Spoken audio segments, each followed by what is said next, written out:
have you ever been to a, workout which is physical, mental, emotional, and also a spiritual workout? I've started to like workouts now. Tell me more about what you're See, saying. gym, you work out with the body. Hmm. Yoga, it involves the mind. But what about emotions? Mhm. Emotions are often, left unattended, and Mhm. they often then find a way to be repressed in our body, mind, and they hide somewhere. And And get expressed when it becomes embarrassing for you. yeah, when you really don't want them, and then boom, they come out. Yeah, I know. So for me, Osho gave a revolutionary method, a Right, meditation, right. his most mwah, the pinnacle of Meditation. his meditations, OSHO Dynamic Meditation, which Mhm. is so transforming. Mhm. So, Rajiv, let's talk about OSHO Dynamic. Tell us something about it. Mhm. I mean, whenever I facilitate Osho Dynamic here at OSHO Himalayas, and many new people are here, and suddenly they come to the hall and they start to pick up a chair and slowly sleepy, trying to find a place to sit down, and I say no chairs, and then only yoga mats, and it's a shock for them, like what's this happening? So I think his meditation is so different, so revolutionary, and basically try to understand what is it, how is this meditation different, and when we think of meditation, typically one of the oldest meditation which comes to our mind is vipassana, as an example, and vipassana has been around. Buddha gave it to us 2,500 years back. And if we see from then to now, the human being has changed a lot. If we were there around Buddha, we'd possibly be using our bodies much more, our minds much lesser then, much more now. And we all, have a good laugh to say, like, the speed at which our fingers are moving right now has improved a lot in the last 2, 3 years. So what's happening as a result is that slowly the human being has changed a lot from then to now. And for this human being to find that method effective is difficult. It's a different software code, which is not helpful right now, unless we are ready for it. And which is where I see Osho's creation, as I noticed that you've seen this book of on Osho Dynamic Compilation, which is so thick, and Osho spoken so much about this meditation. It's something which completely changes the way people you know imagine, think of meditation. And for the modern person, even when Osho creates this, he says that what I'm creating right now in the 70s or thereabouts, as he created it, he said this will be helpful to a person coming 50 to 100 years from now, and we are those people. At this point of time, people coming in, and the amount of stress people are carrying, the amount of social load that they are carrying to be looking good on Instagram or whatever, it's a lot bottled up, and in the whole of it, to sit down and meditate is really very challenging for people.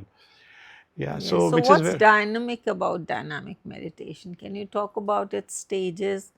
And as I understand that awareness is the key. For me, dynamic is really enhancing my awareness, bringing it to the peak.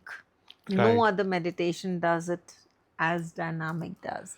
that's true, And totality, of course, is the other key for dynamic. The more total I am, the more I get out of that meditation.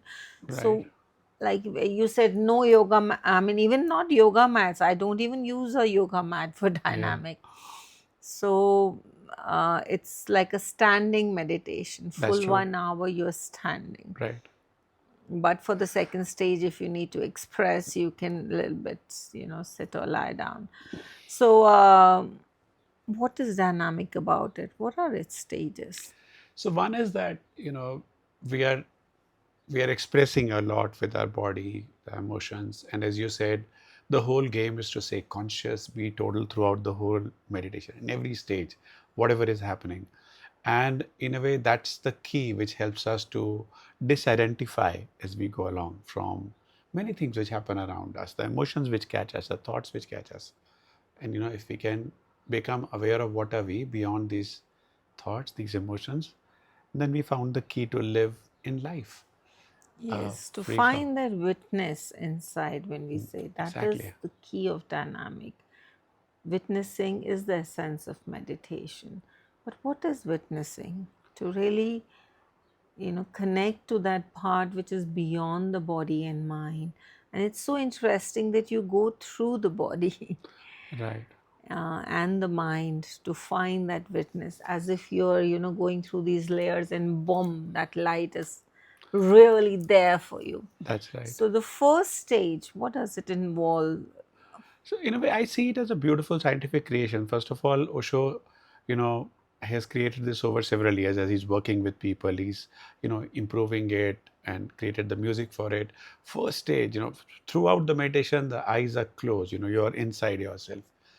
1 hour long meditation, 5 stages. First stage, 10 minutes breathing.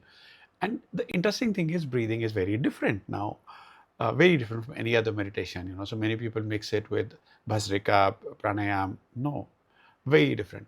Mouth is closed, breathing out from the nose, and exhalation, focusing on exhalation. Inhalation happens on its own, and the breathing is deep, fast, and chaotic. So, what does that mean? It's so hard for people to relate to it. And by chaotic, also, as my good friend says, make it irregular, irregularly irregular. So, you do not allow any pattern to get formed. And that is a part which is really waking up the energy in you, which is required for in subsequent stages to, go through. And in a way, the way with this whole irregular rapid breathing is also breaking somewhere a barrier between the conscious and the unconscious, and it's preparing us for the next stage in which the energy is woken up. And maybe you can tell us about the second stage, then Yeah, what a little happens. bit more about the first, using your body as a body to support those Absolutely. exhalations. And Osho says, like, become the breathing. Breathing and thinking cannot go together. You have to be so total that you adjust the breathing. But just why do we do this chaotic breathing? Like, why there's so much emphasis? Of course, you oxygenate the body through pranayama, bhasrika, and if you do these exhalation, you feel so much alive and oxygenated. But what is the twist? Why do we go through that chaotic breathing? I mean, the way I understand is, if you do anything in a regular pattern, you know, and the mind easily comes in, because the activity pattern is going on. Let's say I'm watching my breathing coming in, coming out. It's very likely the mind will come in. So you could also be thinking about a football match at the same time, and the breathing practice is going on.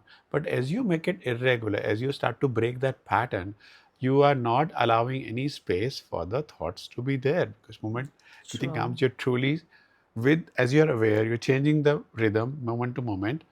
You're no longer operating like a robot in that moment. Yes, and then those mind patterns, body patterns can be broken in that chaos. Something can emerge, and then the second stage is about exploding, becoming consciously mad. All the repressions inside, you just express. You move the body, you explode, you cry, laugh, sing, shout, scream, using the whole body, using your voice. Yeah. He says, initially, if nothing comes out, act it out. And there That's is right. a lot inside. And that chaotic breathing is so linked that that will trigger all what is lying buried. So then that can be expressed in the second stage. I also heard him saying, if you are consciously mad for these 10 minutes, Absolutely. then in your life you will not get mad.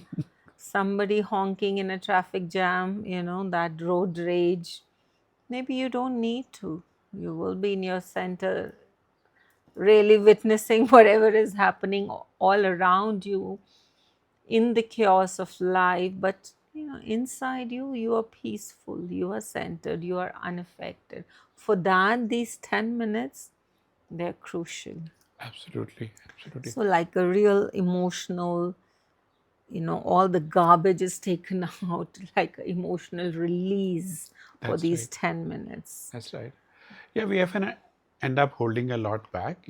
Somebody says something to you and you hold it back, and becomes like an energetic block inside you. Not inside, Yeah. yes. And then, as you express it, in a way, the energy starts to flow more easily. But more than just the individual one-day release of a blockage, it's also that we start to become more aware that, this is how my buttons get pressed, this is how my emotions get released. And then you are aware that, this is the emotional situation in which I get trapped. So as you become more and more distant between your emotions and yourself, you slowly, exactly like you said, you learn a trick that you get less affected when the next time a similar stimulus comes. You're no longer a robotic response. Absolutely. You're not lost in your emotions and dynamic. The key is awareness. So, moment to moment, you are aware of what you're doing. And in that distance, this identification that gets created, and this is the key for dynamic, because many people are doing it unconsciously as an exercise or robotically, and then they say 40 years of dynamic, 30 years, Right. but not much has changed. Yes, it's a good exercise, but that benefit hasn't come, and that, That's right. so for that, awareness is the key. And then comes the third state. That's right. So once the energy is free, now we have to take it up. We Right. have to take it high. So after the first 10-minute stages, the next 10-minute stage is like, now you raise both your arms up, you are jumping as if you're on a trampoline and going up. Yes. And every time when your feet contact the earth together, and you shout the mantra who, and that sound of who comes from really deep down. And as these two shock waves of the who and the shock from the feet meet, wakes up the energy, takes it higher. And this is the stage in which Osho is saying, exhaust yourself. I've never heard that instruction anywhere else. Die. Yeah. And it's crazy, like, this whole thing of exhaust yourself actually enables us to come in touch with a deeper layer within us of energy, which we normally may not access. We do access it. So let's say you come home from office, you're very tired, you lie down and say, okay, I want to watch this match, and somebody says fire, fire, and then you are again up and running and jumping all around and doing what needs to be done. So which is what that store of energy which we have with us. And as you access it, it sort of starts to take it higher and higher for you. So Yeah, it really connects you to those hidden, levels of energy which we are never using. You suddenly come in contact with that energy, absolutely which is inexhaustible. Yes, right. the cosmic energy. So the point is to go with that. So each time you say who, you hammer on your sexual energy, and that who has to hit the sex center, and then you jump, and then it goes higher with your arms Absolutely raised right up. right. And as you're doing this, you suddenly, the energy starting to move, and you hear Osho say stop, and that's when the fourth stage starts. So tell us more And then about you just freeze. Stop means stop. No movement. Yeah, he said any movement of the body is going to dissipate the energy that has been created in the first three stages. And you simply freeze and you become a witness of whatever is happening inside and outside. And this is the time when the witness really comes. It blooms. That's right. After 30 minutes of exhaustion and movement and activity, that stop, that disidentification can even happen in that moment. Right. And 15 minutes and you just freeze. Right. Arms As are Osho raised up. says, the energy is woken up, it's doing its work. You just watch. And that's this whole act of stopping and just being there is so hugely powerful. It can just open up a new dimension, which many people experience for the first time in this stage. Yes. And I haven't, such an alive silence that happens. That is so amazing. And then the music come after 15 minutes and you Celebrate welcome the new day, and be carry that. grateful, yeah, and carrying the aliveness throughout the day. That's right. So he always says, I end my meditations with celebration. Right. And the celebration that arrives out of that silence, it has a different It's so quality. delicious. I mean, it's Yeah. so beautiful. And yeah, he says from catharsis to celebration, that's the journey over there. And you just, as you come out, you just feel like refreshed, like rebooted. Yeah, I mean, it's a beautiful meditation. And I mean, two things there. I mean, one, like Sindhu said earlier, it's not something to be done for the next 40 years of your life. It's got a beginning, it's got an end. You do it for a while. Once you've got that knack of, being staying conscious in different situations, that's it. Enjoy it. Then after that, you don't have to carry this meditation for the rest of the Yes, life. 3 weeks, 3 months, and probably in 3 months you are done with dynamic. If you're done doing it with totality. With real totality. Right. But yes, not 30, 40 years. You don't need it. Once you know how to be a witness, then you don't need dynamic regularly. Right. But it's something which is hugely transforming. Even in 3-4 days, people who attend a course here, they see a transformation. Osho is highly saying do it for 7 days. Yes. Some people do for 21 days. The other friends do for 3 months. Do it. Different person. If you've been doing dynamic and if this podcast has helped you, great, write to us in comments. And if you want to start doing dynamic, please write to us, and you can come at OSHO Himalayas. Yes. And doing it with the group, under experienced facilitators really helps you to change your dynamic and to bring it to the next level if you have been doing before. So thank you for listening. Yeah, thank you, Sindhu.